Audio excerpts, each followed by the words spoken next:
I search for satisfaction in everything but myself. And every time it leaves me burning in a living hell.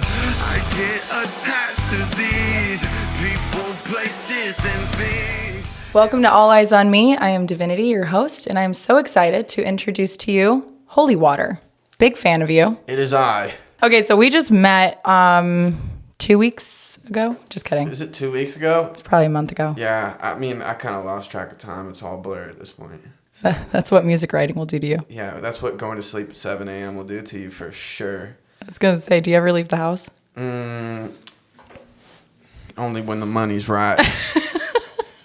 But when I do go to sleep at 7 a.m., it's like my whole body is just buzzing, like vibrating. I feel like I could just levitate off my bed. Or it's just sleep paralysis, like preemptive sleep paralysis. But it feels, I sleep like a rock. Oh, that means you're doing something right. Where does HOLYWATR come from? I have to know. HOLYWATR, Fountain of Youth in Atlanta, Georgia, where I was born and raised. HOLYWATR, the name came from Joey HOLYWATR because I had to change my name from Rolla.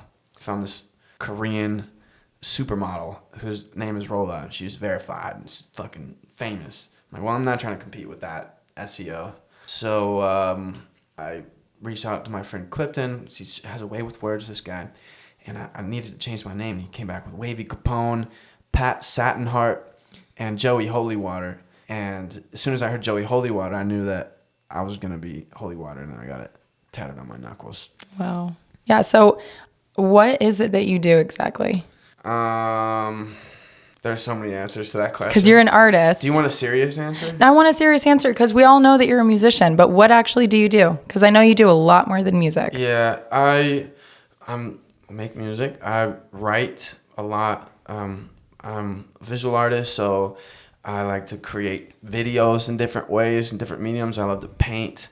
And I actually have a really interesting story about a painting I still haven't finished. I mean, it's basically finished, but I have a really interesting story about like manifestation and stuff. Oh, I love manifestation. When it comes to that, like speaking things, or in this case, painting things into existence.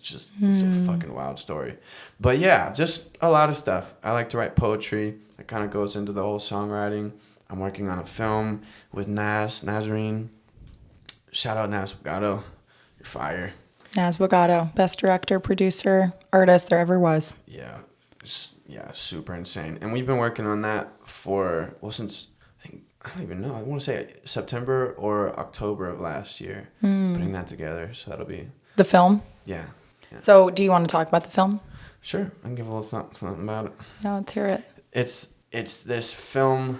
I don't want to give away too much, so I have to be really careful with my words here. But it's a film exploring this merry-go-round, this insane merry-go-round that we call life here in modern Western society.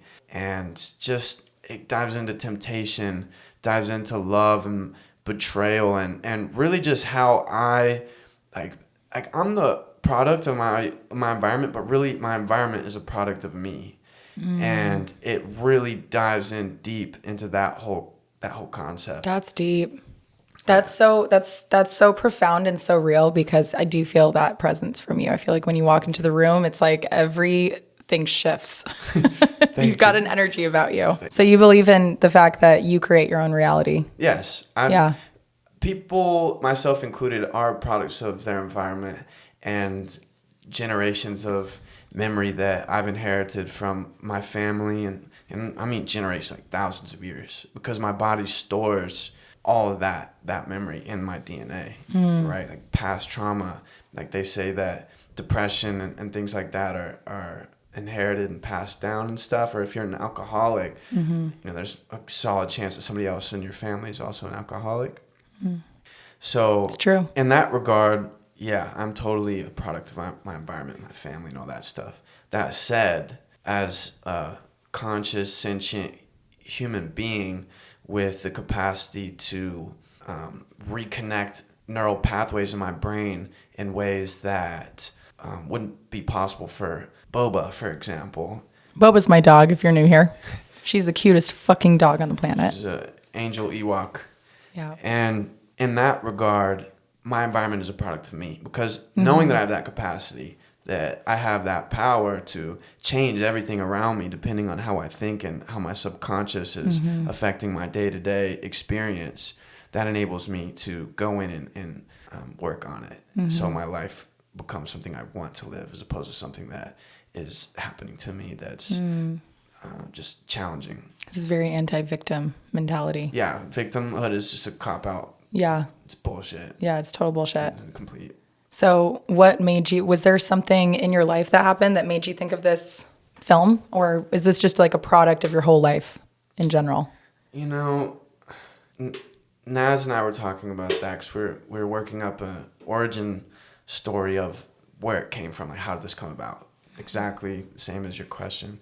And for me, it was like, oh, well, I was going through this, still am going through this tiff with my management production company. Not working with them anymore, but I wasn't dropping any music because of this. And I wanted to create something substantial because I'm really inspired by guys like Tobe Wigwe, I think I'm pronouncing that right, who his whole recent drop, or really just his whole brand, all the music that he's been putting out and the visuals to accompany it are all very cohesive.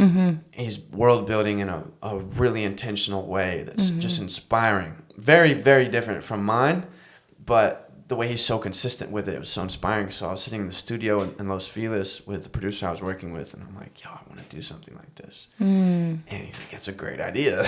I'm like, I'm so tired of TikTok trends and trying to figure out how I can fit or work a trend around what I'm doing so I can go viral and, you know, blow up and go on tour and all this. It's really, for me, vain shit. Like, it's just... Because it really is all about the clout nowadays. What goes viral? What's a trend? And it's so backwards to me. So I'm like, okay, you know what? Tobe is an inspiration because he did that on his TikTok, all of his stuff. And he's not the only one. There's another kid I've discovered the other day, Lane Wire's fucking so sick. And all they do is just post their art in their videos. It's visual art to expand upon their musical art. And so I started thinking, like, okay, well, what do I want to do? Blah, blah, you know, post-apocalyptic. Okay, cool.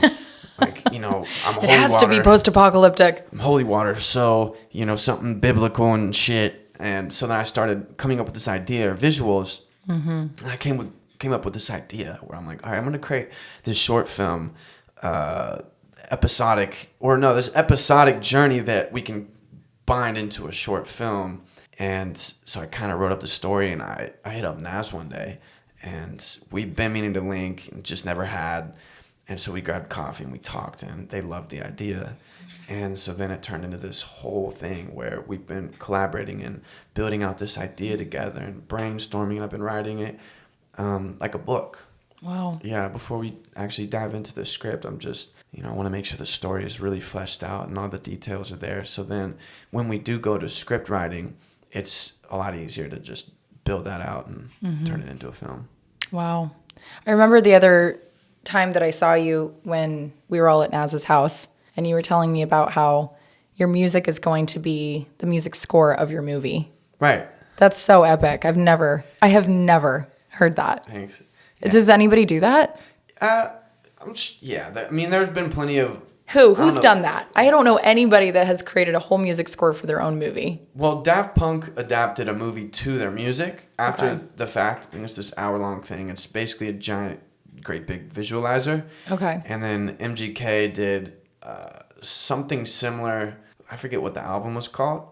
But he did this whole story of a high school student featuring or starring Lil Huddy.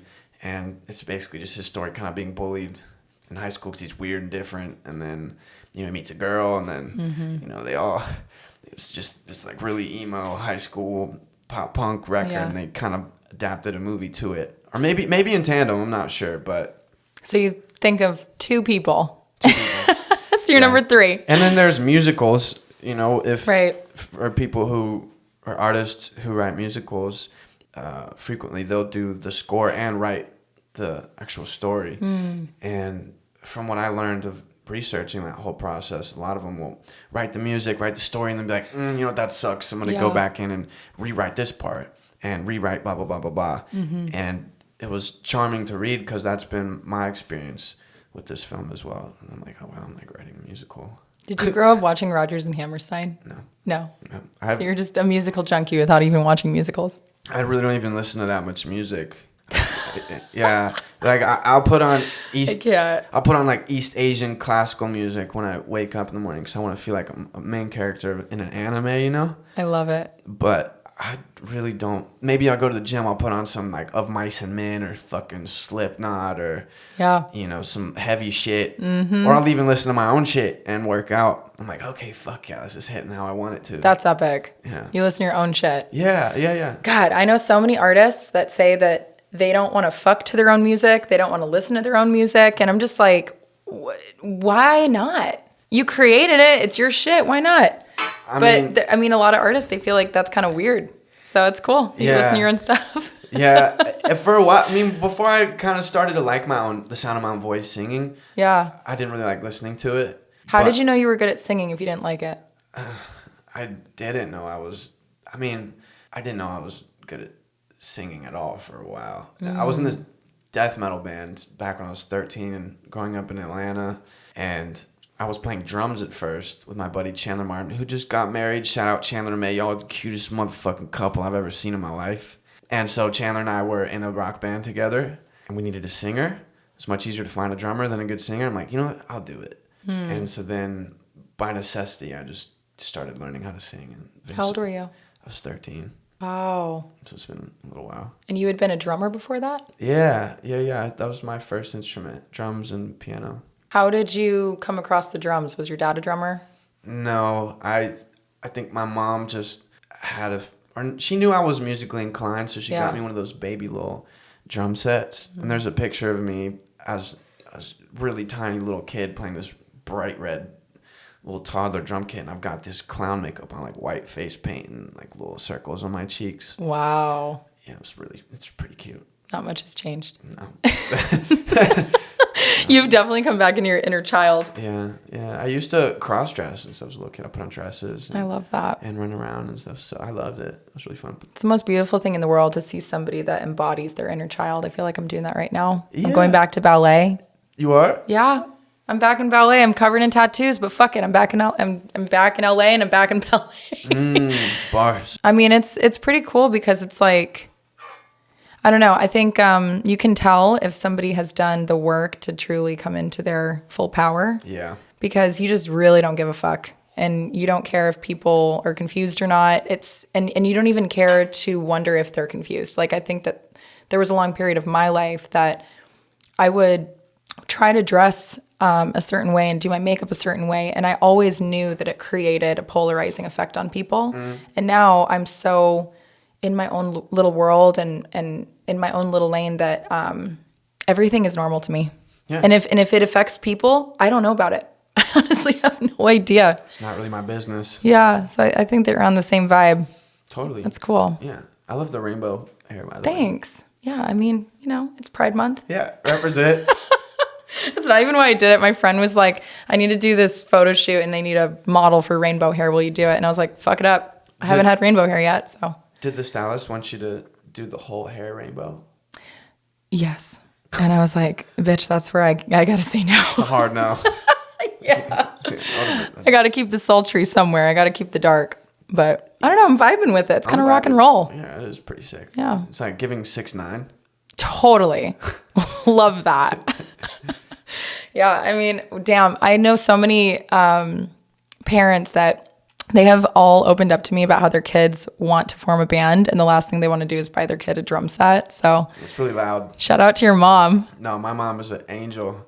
Yeah. I would be ripping them drums because I was playing metal. Wow. So I had a whole like double bass pedal, like whole rock kit, booming loud fucking drums, and she loved it. It made her happy to hear her son expressing himself, even though it was just the loudest shit. It just love that. Her love for me playing music surpassed the, I'm sure, really, really annoying sound of my drums reverberating in the whole house. Yeah. And my sister actually lived in the bedroom, like right next to the basement room where I practiced in. Mm-hmm. So she hated you? Yeah. Was she your older sister? Yeah. Oh my gosh. Yeah. So you were the little brother that was just banging on his drum set. I mean, at least it was good. Like, I wasn't terrible. It was Yeah. just, when I say I was ripping those drums, I was breaking drumsticks and shit, just like blast beats. Where'd you grow up? Atlanta. Oh, I've never been, but I keep wanting to go. I hear the best things about Atlanta with the music scene. No. No, it's great. I just zoned out a little bit. I Are you having flashbacks to Atlanta? I was just, no, I was actually thinking about the way I just said something, like, and I just zoned out for a second thinking about it, and now I'm back. I love that. Yeah. Welcome back. Thank you. Atlanta music scene is fire. When I was growing up, there's a lot of really cool metal bands, like a ton of really sick bands that come out of Atlanta. And obviously the rap scene, hip hop scene is booming. Yeah, I heard that it's like #1 right now, next to LA. Mm-hmm. Yeah, Atlanta's always been. Like if you want to do hip hop, go to Atlanta. Yeah, it's great. Yeah, I mean, I need to take a trip. It's been too many years. There's not a whole lot, aside from barbecue, and if you like outdoorsy stuff. Right. Atlanta's pretty cool. You get to shoot the hooch, crack a cold one, float down the Chattahoochee in a little inner tube and hang out. There's some good cliff jumping. Did you have a single mom growing up? Yes. How did I catch that vibe? I'm such a witch. I'm such a witch. Not only child vibe, but single mom vibe. You give me single mom vibe. Yeah. She was. My parents split early when I was 4, I believe, and then they divorced when I was 6. So my dad was out of the picture quite a lot growing up. In fact, I hated his guts for a long time. Why'd you hate him? He just wasn't really there. He loved me the best way he knew. It just wasn't what I needed, or at least what I thought I needed. Looking back, I believe all the experiences I've had happened for me, so I didn't need it. But at the time, he just wasn't there. Yeah. Didn't have really that father figure. It's hard. And she went from him, married to him, to a long-term relationship with this woman, Nish, who she's a bitch. She's the worst. I'm not going to go super into why I can't stand this woman. But yeah, she was difficult to be around. And then I had my sister. So I was actually raised around women. Yeah. So just you and your sister. Yeah. And your mom. Yeah. In Atlanta. Yes. What'd your mom do for a living? She had a moonwalk business. A what? Moonwalk. Moonwalk? Like bouncy castles. Like inflatable bounce castles. I love this. I love learning about you. This is amazing. Yeah, she would help me clean them, or she would put them up in the driveway, and we'd just bounce around and hang out. This is so cool. Yeah, she had a water slide. She had 10 No of them. wonder you turned out the way you did. With clown makeup. It all makes sense. Yeah. Oh my gosh. It was pretty cool. Everybody went to her whenever they needed a bouncy castle. I love that. Yeah, she had a hard time though, because especially in the South, being a business owner as a woman was difficult. Yeah. Because she would hire men to do the hard work. She would do it herself too. Right. But they didn't really respect her, or they would just they would respect her, but they would show up later. They would just not show up to a job the day of, and then she would have to stop everything she's doing to go make sure her client was taken care of. And she dealt with a lot of turnover with employees and shit like that. She really busted her ass. Wow. She really busted her ass to provide for me and my sister. She always knew that you were going to be a musician? Yeah. She told you that? Yeah. Yeah. So I remember, I forget what theme song it was, but it was either Hogwarts or Star Wars. And I just sat on the piano before I could really even read or write that well. I was just plucking out the keys and figuring it out. And she's like, "Oh my God, my son's a prodigy." And threw me in piano lessons. God bless your mom. Yeah, she's an angel. My mom did the same thing. I was apparently dancing before I could walk because we were in the kitchen and I think I was like 2 years old or something, and she was playing, oh my God, what was she playing? I think she was playing the Doobie Brothers. Nice. I mean, classic. And she's making pancakes, and I stood up and I started. That's what she knew. She's like, "Oh my God, she's walking." And then she's like, "Stefan, come here. Come watch her. Get the camera." And as soon as the music went off, I fell back down. Turns it on again, come back up, start dancing, How old were fall you? back down. I was 2. What? And literally, I swear to God, like I've always had a natural rhythm. And apparently, when I was in my mom's belly, I was moving around a lot. Mm-hmm. She was like, she was freaking out, just going to the, doctor's office all the time asking, "Is this normal?" Because I was just a mover. Dancing queen. Yeah, I mean, she put me in the dance studio when I was 18 months old, and the rest is history. Okay, I need to see some video footage. I'll show you later. I was cute too. I was the smallest one. So you were dancing before you could even walk? No, like legit. And I genuinely feel like that was my God-given passion, the same way music is. I mean, I feel like music and dance are all the same. You know, you need music for dance, you need dance for the music. So Yeah, totally. it's all the same. Yeah, it's just expression, human expression in different ways. Yep. And that's what I love about art, at least authentic art. You know? Yeah. Because a lot of the stuff I hear feels manufactured. Yeah. Like a lot of the rock music, especially, I'm like, you know, I mean, you can't really reinvent the wheel with it. You know, like rock has been made, like all the different avenues of rock. I mean, of course, you can, you know, do stuff your own way. You know, say I want to make a Deftones inspired track. You know, I'll make it. It'll still come out as something very authentically me. But a lot of the stuff, it just feels like everyone's kind of chasing the dragon. Yeah. You know? People want fame more than they want the art. Yeah. So, and even with pop music and like a lot of different music, like what stands out the most to me with a lot of the new artists I've been discovering is, yeah, okay, the music might not be this groundbreaking brand new sound, but the whole package of the visuals and the art and the delivery, the vocal expression, the writing, that's where you can really turn a music project into your own. And those are my favorite kind of artists right now. How much do you miss the fact that way back in the day, we couldn't make music in our living rooms? We had to congregate and do it as a band. Or do you miss those days? I mean, I also feel like there's something to be said for the musicians that can just create everything themselves. How far back are we talking? I don't know, the 80s. The 80s? The 80s, when you used to just jam out and just, you know. And you needed a proper studio to get Yeah. I think there's a movie about that. It's like The Vow with Channing Tatum, where he owns a recording studio, and he literally talks about how, with how digital we're going, we're kind of taking away recording studios, and eventually we're all just going to be able to do it from our living room. I mean, we're there already. Yeah. You know, anybody and their grandmother who wants to start producing, you can get a cracked version of Ableton Live with all the plugins you could possibly need to make yourself sound good. All you need is a shitty little mic. You don't even need a nice one, just any mic. Yeah. And make something. Yeah. And I think that's great.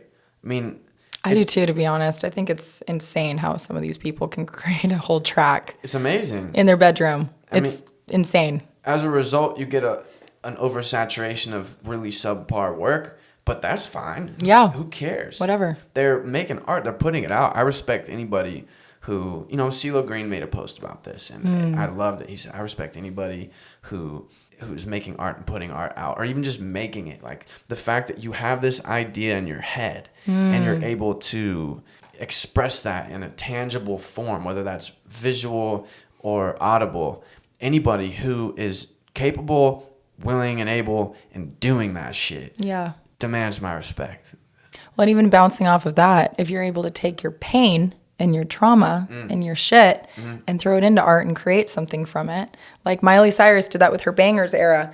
God bless Miley Cyrus. I honestly live for that bitch. I want to meet her so fucking bad, Miley. I'm obsessed with you. Like Shout out Miley. Yeah, shout out Miley. I remember when she was going through her Bangers era and everyone was giving her shit and people thought she was falling off the deep end. And I'm over here like, this bitch is literally taking her rock bottom and turning it into a tour. I mean, come on. Shaving her head for the public and like performing the whole time. I mean, good for her. Right. Yeah, there's no shame in doing that. I think it's especially cool when someone's having a psychotic break and they're releasing art at the same time. No, it's, I mean, total badassery, honestly. It's the most vulnerable, raw art you're going to get from anyone. Because they're if I'm in a psychotic break, I'm incapable of being inauthentic. It's just, even if it's absolute insanity coming out of my mouth. Which could be genius, because genius is insanity. It could be. It's still, you know, it's raw, it's authentic. So I love it. Do you feel like any of the music that you're releasing lately is that? Coming from a psychotic break? Yeah. No. What about Heartbreak? Heartbreak, yeah. Without You, that recent record that I put out with Denmark, that definitely came from a super real place. But when I first wrote it, it more came from longing and just love, really. I wasn't in love with this person because I didn't really even know her. And I believe that love is something that requires nourishment and time to nurture and grow and become real and close and true. So what I felt for her was this overwhelming desire and longing for something that I'd never had. And her being gone, it just strengthened that desire because, absence makes the heart grow fonder. At least for me. Maybe not for everyone, but for me, that is certainly the case. It does. At least for her. It can also make you romanticize people. Which it did. It did both, probably, I'm sure. Yeah, a whole lot of things. Yeah. And so, I wrote this record after our first time linking up back in March of last year. Well, it wasn't the first time we linked up, but it was the first time we actually hung out since we met the year before. And, I had flowers waiting for her in her hotel rooms. And so I just had this idea that she was this super special person and that she came back into my life for a significant reason, which come to find out she totally did, but not for the reason I thought. I thought it was going to be like a relationship or something, maybe. And then we spent that whole week together. I remember dropping her off at the airport on the last day of that first week, and I'm like, phew, I'm glad she's gone. Like, shit, that was a lot. And then... Why was it a lot? I'm hanging out with her every day, all day. Like, laid You're up. kind of an introvert. I mean, it depends. I've grown fond of solitude, and I create a lot of my best work just by myself. I record all my shit by myself, pretty much. But aside from that, I love being around people. I don't get around people enough. What was it about her that it was exhausting towards the end? Again, it was just a lot of this person all day, pretty much every day. And when I say we were laid up all night, I really mean that. To the point where the night before she left, we stayed up so long that she slept through her alarm past her flight. And I remember I woke up with the alarm, and I'm just laying there. And I'm thinking, yo, this girl better not be missing her flight on purpose right now, because that would be super icky. Like, the immediate turn off. Like, crazy girl. Yeah, crazy. And thank God she woke up, and when she found out she missed her flight, I mean, I probably should have woke my ass up and just poked her, like, yo, you need to get up. Yeah. But I didn't. I just wanted to sleep. Yeah. And also, I guess I was just trying to find out, like, what her deal was, Yeah. So I'm like, hey, you want to miss your flight? Okay, let's see what happens, But anyway, so she woke up, she was flipping out. I'm like, okay, good. You did not intend to miss your flight. Good shit. Love that for you. And so then I dropped her off at the airport, and she left, and it was just nice. I needed time to be alone. But then a couple days later, all I could think about was wanting to be with her again. Interesting. So I called her up. I feel like this is so Good Will Hunting for some reason. I've never seen it. What? Yeah. Okay. I just watch anime. Dude, same, but like you need to watch Good Will Hunting. Okay. You need to watch it. Okay. You'd love it. All right. Okay. There's a moment in this movie where Robin Williams tells the story of how he met his wife who died of cancer, and he's talking to Matt Damon, and he's like, yeah, I mean, there was this major baseball game, and I could have had like front row seats or some shit, and instead I decided to go see About a Girl, and so I went and I saw About a Girl, and that ended up being my wife. And like Matt Damon was like, yeah, but you missed the big game. He was like, yeah, but I met my wife. And it's just like this whole right. But like this is you got to watch the movie because it's very like Matt Damon in this movie is kind of similar to you. Like he doesn't want love, but like he's thinking about the girl the whole time. Oh my God. You got to watch it. Yeah. Okay. I'll put it on my list. Yeah, put it on your list. Let you know. Maybe tonight. It's the vibe. Yeah, I'll watch it while I'm at Wii Spa relaxing. Yeah. I'm going to Wii Spa after this. If you've ever been, if you haven't been, fully recommend it. What's Wii Spa? It's a Korean spa. Oh, I love that. Fucking sick. You're such an anime kid. Yeah. Yeah. So you couldn't stop thinking about her, and then you wrote a song. Right.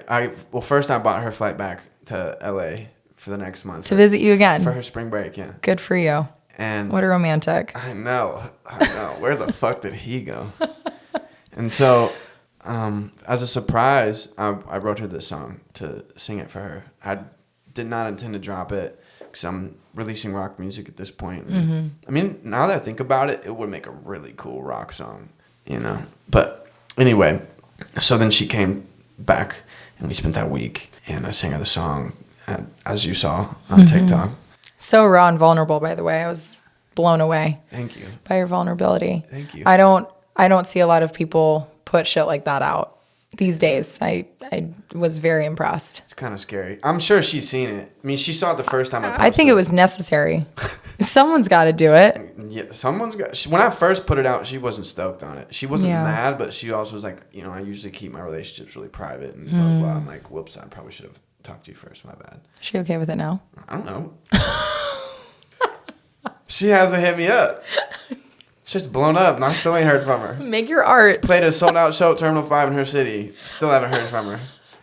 She'll hear from you when your billboards are in her city. Yeah, I'm gonna go Lana Del Rey and put my billboard right in front of her fucking house. I was gonna say the only billboard in all of New York and the entire world, just right there in Harlem. yes. Here you go, Daphne. And I put my phone number right there in the bottom. Work. So yeah, back to the original point that sprung this whole story. The song was originally just this pure confession of I don't want to use love because I don't believe it was really love, more than just these endorphins, these feelings that I had, which I don't equate to love. Do you think it was a soulmate connection? I don't know if it was a soulmate. I don't. Hard to say. I wouldn't even heard from her since October. I wouldn't call that a soulmate. Probably not. Yeah. But then it turned into this really sad, somber piece because, she's not. It's like about loving someone you can't have anymore, and that you will probably never have. It's kind of like, I see you nude dancing around my room as if you ain't 1,000 miles back home. But it's cool. I'll probably see you soon, And I already knew I would see her soon because at the time I bought her a flight back. So kind of clever of old me. Yeah. Pat on the back. And now it's crazy, the reception. I've never had so many people hit me up asking for chords to my song, like not just in the comments, just DMing me like, bro, please give me the chords to the song. Like I sing it for my girlfriend every day and I just want to know how to play it all the way, like fully. Or people just figuring it out on their own, filming videos days after I post this song or the song drops and just like posting songs, tagging me and flipping out when I comment. I'm like, yo, what the fuck? Yeah. It's just been blowing my mind to see the impact that this love story has on people. And man, it's amazing. It's amazing. Do you think that is your driving force to making the music that you make? Is heartbreak and love and romance, or what's the main purpose of your artistry? Because I know for myself, if I were to write music, that would be it. It'd probably be about heartbreak and love. I've written a lot of songs about those Yeah. topics, but the focus is just artistic expression.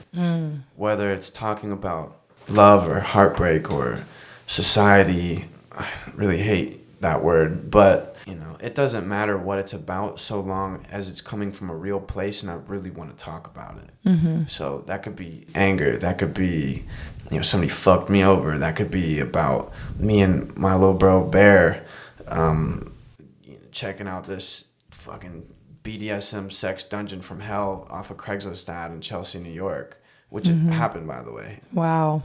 And we didn't go to check it out. We were actually looking to make money, and it just so happened to turn into this guy's apartment with a BDSM dungeon. Wow. That he built in there. That doesn't surprise me. I lived in New York for a couple years. No, that shit was crazy. It's kind of hard to express anything. Like, even if I'm just like, I want to write a love song. Well, that is my purpose. I'm expressing love. Yeah. In that case. Right. And for me, it's really just impacting people, connecting with people, and kind of opening more doors of communication and more comfort and people being themselves. And whether that's just through singing one of my songs or whatever it is, my purpose is to be a vehicle for that. To be someone people can actually reach out to and connect with and know that they're seen. You know what I mean? And even if my stories aren't 100% relatable, if maybe you've never been in a long distance relationship or maybe you've never experienced trauma, most people have in some capacity or not. But that said, my specific experience, maybe you haven't, but I want it to be so true and raw and honest that even if you've never quite been there, you can still relate and you feel seen. You know? Yeah. And it's just that. Make dope fucking shit, share it with the world, collaborate, fucking tour. That's it. Yeah. Yeah, I could give... That's your big dream, is to go on tour. That's all I want to do. And change lives with your music. That's all I want to do all the time. Yeah. I don't care if it makes me famous. I don't care if it makes me rich. Yeah. I don't give a shit. I just want to do that and touch the crowd and crowd surf and do all that fun stuff and see the smiles. Even if it's an angry song, even if it's just this rageful music, you will still see people out there smiling. Yeah. Because it's a release. Is this why you came to LA? I came to LA for rehab. Wow. Yeah. It's a long story that I won't go fully into, but went to rehab in Pennsylvania. They gave me a few options for extended stay. Huntington Beach, California, Connecticut, or Texas. And obviously, I'm going to choose Orange County because it's fucking beautiful. There's the beach, then LA. So after that was up, after getting kicked out of a handful of sober livings, I made my way up to LA. Wow. I'm so proud of you. Thank you. It's epic. So far, so good. No, you're doing it. You're doing the dream. Got expelled from music school, went to jail, rehab, and finally ended up, living on my own off the money I make, doing what I love. So, wow. Yeah, it's just a lot of focus. Do you think your mom's proud of you? Fuck yeah, she is. She tells me all the time. Every time we get off the phone, say I love you. She'll say it multiple times. I'm so proud. Sends me voicemails. Like I won't call her. She'll just leave little voicemails. Did you write a song for your mom yet? You should. Yeah, I probably should. Mother's Day is day after tomorrow. Just write. Get writing. Damn, I need to order something. You gotta get some flowers. It is Mother's Day. You could write a little jingle by then. You got 24 hours. I'm giving you a... I'm going, love you, Mom. Yeah, I'm giving you a challenge. Okay. All right. Are you happy that you came to LA to do your music? Yeah, totally. It's a great place to meet other artists. There's a lot of really cool, really talented people, obviously. There's a lot of weird industry shit. Yeah. People got a lot of their own agendas. That's a whole other episode. Yeah, really. So, navigating that's fine, but just to me, who somebody is isn't really my business. I try not to carry, as best I can, judgments or opinions about anybody because that damages their chance to prove me wrong or to be a new person. Because as people, we get to reinvent ourselves and redeem ourselves for any wrongs that we've committed to somebody else. So that aside, even if I know somebody's a piece of shit, even if I know somebody's fucking me over right now, I'm still going to do my best to love that person and treat them with respect. And, maybe someday that they might end up helping me out. Even if they're just doing it for their own gain, they could still be helping me out. So why burn that bridge just because I don't like who they are? Yeah. At least who I thought they were. Oh, it's true. I mean, I've reinvented myself a few times and people still hate me for the version that I am a few years ago. Yeah. Even 2 years ago, people hate me. And I'm like, you know what? I don't even know who that is. It's not fair. It's not. If you hate that person's dead.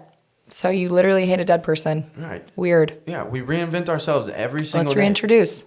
You know what I mean? I did the healing. Yeah. I'm not the same. Yeah. The friendship might not be the same, depending on what happened. We might not vibe now because maybe I've also healed so much that you hating that old version, you're still that old version. Yep. And maybe I don't want to fuck with you.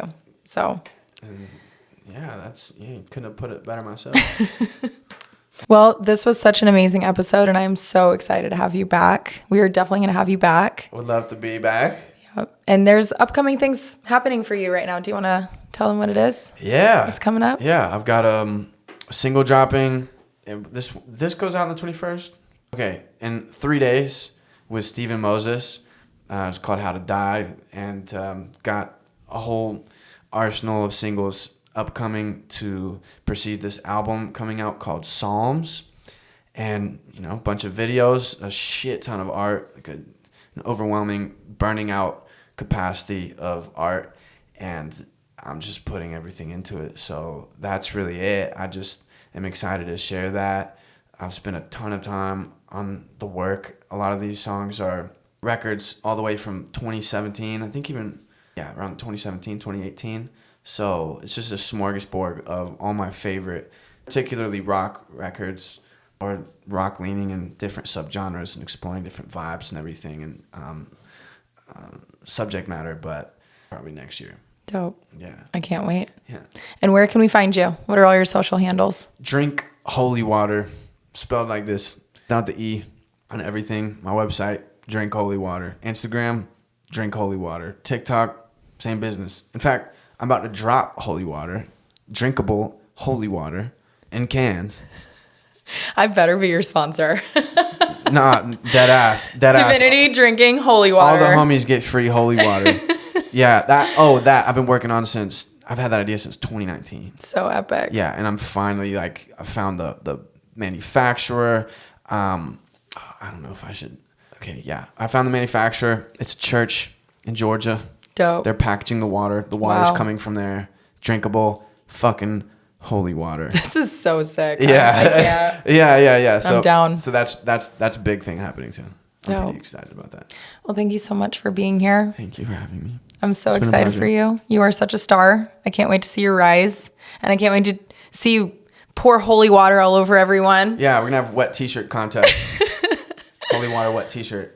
Thank you guys for listening. This is All Eyes on Me podcast, and I am Divinity Ray. You can find me at Divinity Ray on Instagram, TikTok, and my website is www.divinityray.com. If you want to see more episodes like this, make sure you hit the like and subscribe button down below. Love you guys so much, and see you next time. Mwah.